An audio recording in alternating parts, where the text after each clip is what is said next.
Do artists really have to starve to be true to their craft? Must the business side of creativity drain all inspiration? No, it does not. 5 minutes on creative entrepreneurship can help you master the business side of creativity, reap greater rewards from your talent, and enjoy your work to the fullest. I'm so glad trouble don't last always. The experience of most creative entrepreneurs is one of feast or famine. This cycle of ups and downs, being overwhelmed with too much work, followed by seasons of no work at all, eventually wears creatives out.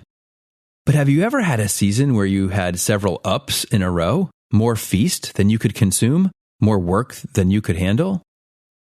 While that is a good problem to have, better than the alternative, it is still a real problem. You have only so many hours in a day and can only go without sleep for so long. Many creatives in an extended feast cycle decide that it might be time to hire help. But this big step, the decision to hire help, may have unintended consequences that, if you're not careful, can lead to a place you had no desire to go. I'm Eric Holter, and I've been a serial creative entrepreneur for over 3 decades. After graduating from Rhode Island School of Design in 1991, I could cut and print beautiful wood engravings. But I had no idea how to run a business. They just don't teach enough about business in art school. We've begun a trek back through the 5 topics that were introduced in the first 16 episodes and that shape this podcast: money, minutes, marketing, management, and motivation. And for the past few episodes, we've been reviewing the topic of management. In this week's episode, I'll discuss the biggest management question of them all. When you have more work than you can handle, should you hire help? If you decide to do that simply in reaction to work volume, that step could lead to disaster.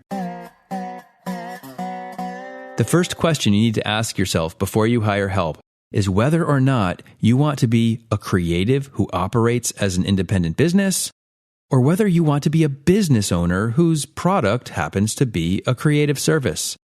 In other words, do you intend to keep doing creative work, or will you become a business owner who runs a creative practice?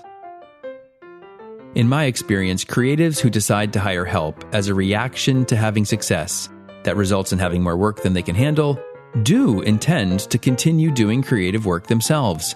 In fact, they think that hiring help will free themselves up to keep doing the creative work they love. While this is a viable path, it's also the hardest creative business model to pull off. It requires carefully structuring the roles in your firm and how you position your practice. Typically, though, the instinct of the busy creative solopreneur is to hire more designers first to help with the backlog. Then, after a few months, they realize that managing these new employees and the clients and projects that are keeping them all so busy has them doing even less creative work than before. And so, the next instinctive reaction is to hire a project manager. But now they have a new problem. With 3 or more mouths to feed and more overhead, the new business function becomes urgent. What if this extended season of feasting slows down? Recognizing this vulnerability, they usually task the project manager to engage in sales and marketing in addition to their client service duties. This rarely works out, and so yet another employee hire is contemplated, or a new partner is brought on to fill this vital new business role. Now, with 4 or more employees, they find themselves still having to deal with more basic management issues than they ever expected, and that desire to do creative work continues to elude them. There are ways to structure and model a firm so that you, the owner, can continue to operate as the chief creative officer, but not by following the default, instinctive, reactionary path. Deciding what kind of company you want to establish and what your primary role will be in this new company is the first and most important decision you need to make before hiring help. But then there's a second important issue to consider: your financial capacity to manage the inevitable step costs of those first critical hires. Next week, we'll discuss step costs and why that first hire is such a huge step to make. So until then, Don't let the business of creativity overwhelm your creative business. 5 Minutes on Creative Entrepreneurship is a podcast by Eric Holter, mentor to creative entrepreneurs. You can find more content and resources at erichholter.com. His book, Blazing the Freelance Trail, is available on Amazon in print, Kindle, and audio. If this podcast is helpful to you, be sure to share it with your colleagues, and ratings and reviews are always appreciated. I'm so glad.